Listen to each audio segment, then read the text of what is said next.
ऐ मेरे बहुजन समाज के लोगों, मेरे लाख प्रयास के बाद भी इस देश से अस्पृश्यता खत्म नहीं हो रही। स्वर्ण लोगों के द्वारा इस देश के गरीब, कमजोर, लाचार लोगों पर अन्याय होता है, अत्याचार होता है, दुराचार होता है, यहाँ तक कि उन्हें जानवरों से भी ज़्यादा बदतर समझा जाता है। जानवरों को हाथ लगाना तो ये पसंद करते हैं, मगर इंसानों को हाथ लगाना भी ये पाप जानते हैं।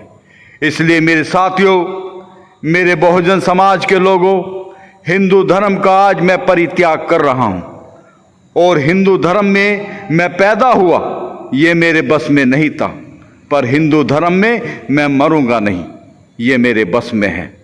मैंने लाख प्रयास किए कि इस देश से छुआछूत, भेदभाव, जात पात को मिटा दिया जाए, पर दूषित मानसिकता के लोग इससे बाहर निकलना नहीं चाहते। उनकी मानसिकता में मानव पर अत्याचार करने की ठनी है। वो चाहते हैं कि इस देश के कमजोर, लाचार, गरीब लोगों को गुलाम बना के रखा जाए। पर मैं अपने अनुयायियों के साथ, अपने लोगों के साथ ऐसा होने नहीं दूंगा, क्योंकि मेरी जो आज तक की मेहनत है, उस मेहनत के बल पर मैं अपने तमाम लोगों को वो हक अधिकार दिलाना चाहता हूं जिसके वो हकदार हैं। हजारों साल से मेरे लोगों पर अत्याचार हुए हैं, दुराचार हुए हैं, उन्हें सताया गया है, उन्हें डराया गया है, उन्हें जलाया गया है, उन्हें इतना कमज़ोर कर दिया गया है कि वो पेट भरने मात्र को ही अपना जीवन समझते हैं। इसलिए मैं उनके हक अधिकारों की लड़ाई लड़ने के लिए आया हूँ। मेरे साथियों, आप लोगों का उद्धार बौद्ध धर्म में ही हो सकता है, क्योंकि मेरे लाख प्रयासों के बाद भी इस देश से अस्पृश्यता खत्म होने का नाम नहीं ले रही है। इसलिए मैं चाहता हूं कि आप लोग भी बौद्ध धर्म को स्वीकार करें, जो मानवता सिखाती है, और मानवता का पाठ पढ़े, क्योंकि मानव एक समान है और मानव पर अत्याचार नहीं कर सकता, मानव का शोषण नहीं कर सकता, मानव ही किसी के साथ भेदभाव नहीं कर सकता। सभी को तमाम अधिकार मिले हैं और वो अधिकार सभी को मिलने चाहिए। इसलिए मेरे बहुजन समाज के लोगों, आप लोगों को जागरूक होना होगा, आपको शिक्षित होना होगा, आपको संगठित होना होगा और अपने हक अधिकारों को लेना होगा जो जिस पर तुम्हारा अधिकार है। इसलिए मेरे साथियों, आप लोगों को अपने अधिकारों को जानना चाहिए। मेरे लाख प्रयास के बाद भी मैंने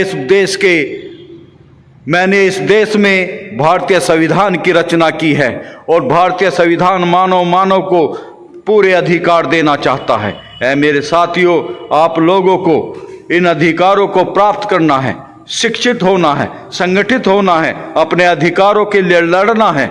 मैं इस देश से आज के बाद मानवता के साथ जो दुराचार, भेदभाव होते थे, उन सब को खत्म करने जा रहा हूं। भारतीय संविधान आपको सुरक्षा देगा, आपको मेरी उपस्थिति दर्ज कराएगा और भारतीय संविधान आपके अधिकारों की लड़ाई लड़ेगा, आपको सुरक्षित देगा, आपको कानूनी लड़ाई देगा, आपको हक अधिकार देगा। आपके साथ कोई दुराचार नहीं कर पाएगा, आपके साथ कोई भेदभाव नहीं कर पाएगा। कानून व्यवस्था उसे न्याय देगी और उसे सजा का प्रावधान भी मैंने इस भारतीय संविधान में कर दिया है। भारतीय संविधान हमारे महापुरुषों के, हमारे पूर्वजों के हजारों साल के शोषण का हमारा परिणाम है। इसे मैं बड़ी मुश्किलों से इसे आपको दे पाया हूँ। अगर इस कारवां को आप आगे ना बढ़ा सको तो इसे यहीं रोक देना, पर किसी भी कीमत पर इसे रुकने नहीं देना है, क्योंकि मैंने हजारों साल की पीड़ा को महसूस किया है।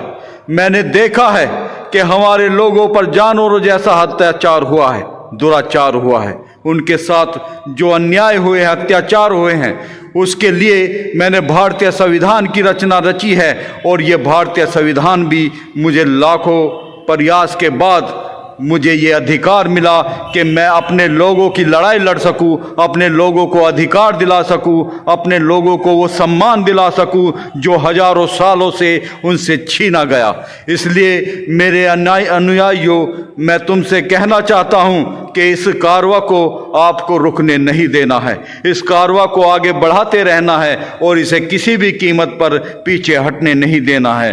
अपनी पीढ़ियों को इस मिशन के बारे में बताते रहना है और इसे आगे बढ़ाते रहना है, क्योंकि इस देश का मनुवादी आप लोगों को अधिकार देना नहीं चाहता। जिसके आप हकदार हो वो आपके अधिकार छीनना चाहता है, आपके सब अधिकार मारना चाहता है, आपको गुलाम बना के रखना चाहता है। इसलिए अपने अधिकारों के लिए आपको पीढ़ी दर पीढ़ी लड़ना होगा और अपने बच्चों को तैयार करना होगा कि अपने अधिकारों की लड़ाई लड़ो और उनको अधिकार दिलाने का काम करो जिनके साथ शोषण हुआ है, अन्याय हुआ है, अत्याचार हुआ है।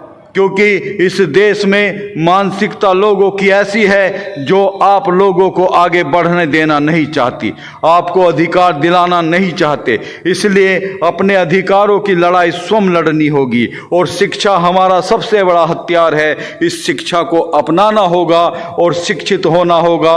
जब तक हम शिक्षित नहीं होंगे तब तक हमारे दिमाग का विकास नहीं होगा और दिमाग का विकास नहीं होगा तो हम आगे नहीं बढ़ पाएंगे और हम आगे नहीं बढ़ पाएंगे तो हमारा कहीं ना कहीं शोषण फिर होगा, क्योंकि हम उनके सामने नतमस्तक हो जाएंगे जो हमारा शोषण करते हैं, उनके सामने नतमस्तक हो जाएंगे जो हमें बर्बाद करना चाहते हैं, उनके सामने झुक जाएंगे जो हमें लूट कर ख़त्म कर देना चाहते हैं। इसलिए मेरे अनुयायियों, मेरे भाइयों, तुम लोगों को तैयार रहना होगा और अपने हक अधिकारों की लड़ाई लड़ना होगा, क्योंकि इस देश में जितना अधिकार औरों का है उतना अधिकार हमारा भी है और हम किसी भी कीमत पर अपने अधिकारों को छीनता हुआ नहीं देख सकते हैं, क्योंकि हमारी भी वो महत्वाकांक्षा है जो उनकी है।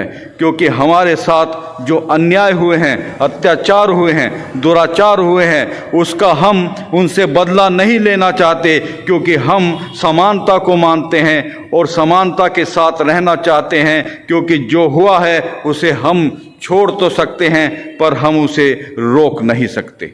मेरे द्वारा बताए गए 3 नियम, शिक्षित बनो, संघर्ष करो, संगठित रहो, आपको ताकत देने का काम करेगी और शिक्षा आपके मानसिक विकास करेगी, संगठन आपको राजनीतिक ताकत देगा और संघर्ष आपको लड़ना सिखाएगा। इसलिए मेरे सम्मानित साथियों, मेरे भाइयों, आप लोगों को इन तीनों को अपनाना होगा। इसी से तुम्हारा उद्धार होगा, इसी से तुम्हारा विकास होगा। अपने विकास करने के लिए अपने आने वाली पीढ़ियों को शिक्षित बनाना होगा, संघर्ष करना सिखाना होगा, संगठित रहना सिखाना होगा, तभी जाकर तुम्हें अधिकार मिल पाएंगे। क्योंकि हमारे पूर्वजों से बहुत कुछ छीन लिया गया है और उनका सब कुछ छीन लिया गया है। शिक्षा, संगठन और संघर्ष ही आपकी ताकत है। इस ताकत को अपनाकर ही अपने हक अधिकारों को प्राप्त किया जा सकता है। ऐ मेरे साथियों, ऐ मेरे दोस्तों, ऐ मेरे समाज के लोगों, अपनी ताकत को पहचानो, अपनी शक्ति को जानो, अपनी हिम्मत को पहचानो, तभी जाकर अपने हक अधिकार तुम प्राप्त कर पाएंगे। इसलिए मैं आज तुमसे कहना चाहता हूं कि मेरे बताए हुए रास्ते पर चलकर अपने इस मिशन को आगे बढ़ाते रहना और इसे किसी भी कीमत पर पीछे हटने मत देना, क्योंकि मैं इस कारवां को बामुश्किल यहाँ तक लेके आ पाया हूँ। इस कारवां को अगर आगे ना बढ़ा सको तो इसे यही छोड़ देना, क्योंकि अतीत में फिर मेरा कोई ना कोई ऐसा अनुयायी पैदा होगा जो इस कारवां को आगे ले जाने का काम करेगा। एक बात को याद रखना कि आपके ही समाज में पिट्ठू, दलाल, चमचे पैदा होंगे जो समाज को नुकसान करने आएंगे और आपके बढ़ते हुए मिशन को, आपके बढ़ते हुए आंदोलन को रोकने का काम करेंगे। ऐसे लोगों से भी आपको सावधान रहना है और अपने मिशन को आगे बढ़ाने का काम करना है। आपको ये देखना होगा कि कौन इस मिशन को आगे बढ़ा के ले जा रहा है उसका साथ देना होगा, उसके साथ चलना होगा, उसे आगे बढ़ाना होगा, तभी जाकर मेरा ये मिशन आगे बढ़ता जाएगा और हम वो तमाम हक अधिकार प्राप्त कर लेंगे जो हमसे छीन लिए गए हैं। इसी के साथ मैं आप लोगों से विदा लेता हूं।